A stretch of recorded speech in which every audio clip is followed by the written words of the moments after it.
video, I'm going to show you how to make the African plantain or Caribbean or South American plantain into roasted plantain. So the first thing I'll do is to take the cover off, the peel.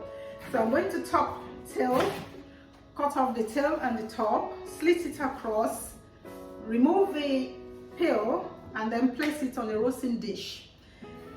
You can brush this with some oil or butter if you prefer, but I'm going to do mine with no oil.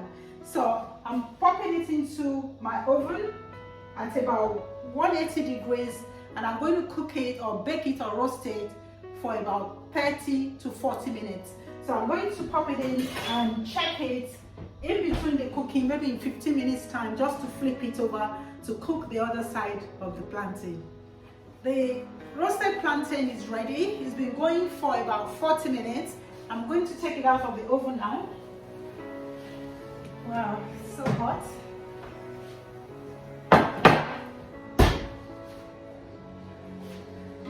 You can see it's golden brown, and I'm going to plate it and serve with some stew, or Africans in Nigeria will normally eat it or serve it with roasted peanuts.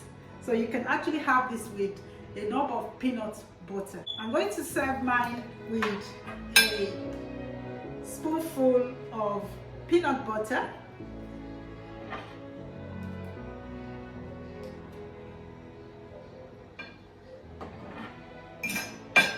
Let's give the roasted plantain a taste. I've got some roasted peanut butter.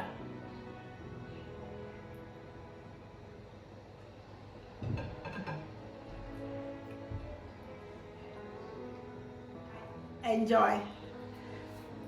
I hope you've enjoyed the few recipes I've been able to put together on African plantain or Caribbean or South American plantain, baking, roasting, boiling, deep frying and shallow frying, and making them into plantain chips. I hope you enjoy all this recipe, trying them at home and having fun with them. Goodbye and see you next time. Bye bye.